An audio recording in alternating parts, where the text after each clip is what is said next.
రక్షించబడిన విశ్వాసి గమనించాల్సిన విషయం ఏంటంటే, రక్షణ అనేది ఒక గొప్ప స్వాస్థ్యం. నువ్వు రక్షించబడ్డావు అంటే ప్రపంచంలో అందరికన్నా గొప్ప స్వాస్థ్యం నీకుంది అని. ఆ కారణాన్ని బట్టే లేఖనం సెలవిస్తూ ఉంది, ఇశ్రాయేలు నీ భాగ్యం ఎంత గొప్పదో తెలుసా, యెహోవా రక్షించిన నిన్ను పోలినవారు ఎవరు అని ద్వితీయోపదేశకాండంలో మనం చూస్తాం కదా, 33వ అధ్యాయంలో. దేవుని చేత రక్షించబడిన వారితో సమానులు మరొకరు లేరు. ప్రపంచంలో మనిషికి ఎన్నున్నా, ఎన్ని ఆస్తిపాస్తులు కూడగట్టుకున్నా, ధనధాన్యాలు ఎన్ని కూడగట్టుకున్నా, ఒకనాడు చనిపోయిన తర్వాత ఏది అతనితో రాదు. రక్షించబడిన వ్యక్తి మాత్రమే పరలోక రాజ్యంలో ఉండగలడు.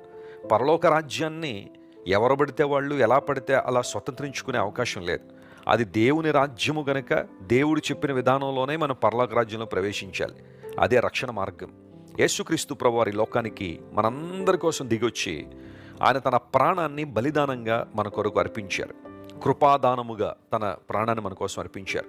ఇప్పుడు ఎవరైతే యేసుక్రీస్తు ప్రభు యొక్క శిలువ మరణం యందు విశ్వాసం ఉంచుతారో వారందరూ ఉచితంగా నీతిమంతులుగా తీర్చబడుతున్నారు, అనగా రక్షణ పొందుతున్నారు. రక్షణ అనే స్వాస్థ్యాన్ని దేవుడు మనకిచ్చారు.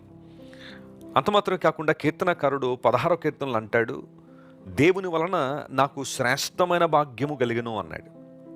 శ్రేష్టమైన స్వాస్థ్యము నాకు దేవుని నుండి వచ్చింది. దేవుడు మనకు అనుగ్రహిస్తున్న ప్రతి మేలును బట్టి మనం ప్రభువును స్తుతించాలి. తేజోవాసులైన పరిశుద్ధుల స్వాస్థ్యం అనే మాట లేఖనాల్లో మనం చూస్తాం. అనగా దేవుడు సంఘాన్ని, తన రక్తం పెట్టి కొనబడిన వారిని ఒక స్వాస్థ్యంగా దేవుడు మనకు అనుగ్రహించారు. మనము దేవుని స్వాస్థ్యమై ఉన్నాము, ఆయన మన స్వాస్థ్యమై ఉన్నారు. ఆయన మన ఆస్తి అయి ఉన్నాడు, మనకు ఘనత అయి ఉన్నాడు. మనము దేవుని ఆస్తి అయి ఉన్నాం. దేవుడు ఎప్పుడు కూడా మనలను తన స్వాస్థ్యంగానే చూస్తున్నాడు.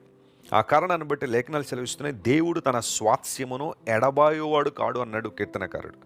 నీవు దేవుని స్వాస్థ్యంగా మార్చుకున్నప్పుడు ఆయన నిన్ను విడిచిపెట్టేవాడు కాదు. ఆయన నిన్ను విడవడు ఎడబాయుడనే వాగ్దాన సందేశం బైబిల్లో ఎన్నో చోట్ల మనం చూస్తున్నాం. ఈరోజు ఒకవేళ నీ జీవితంలో సవాళ్ళు ఎదుర్కొంటున్నావా, ప్రతికూలతలో నలిగిపోతున్నావా, భయంకరమైన పరిస్థితి నిన్ను ముందుకు వెళ్ళనివ్వట్లేదా, అన్ని సంగతులు కూడా అసాధ్యంగా అనిపిస్తున్నాయా?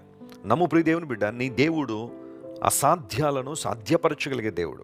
నిత్య స్వాస్థ్యముగా కనాను దేశాన్ని అబ్రహాముకి ఇచ్చిన దేవుడు రక్షణ అనే స్వాస్థ్యాన్ని మనకి ఇవ్వడం మాత్రమే కాకుండా మన ప్రతి అవసరాన్ని తీర్చడానికి ఆయన సామర్థ్యం కలిగినవాడు.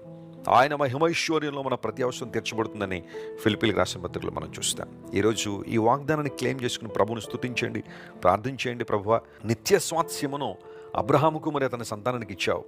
నేను ప్రేమించే వారికి స్వాస్థ్యం అనుగ్రహించే దేవుడు ప్రభువా అని ప్రభువును స్తుతించండి. ఖచ్చితంగా మీ జీవితంలో అద్భుతాలు చూస్తారు.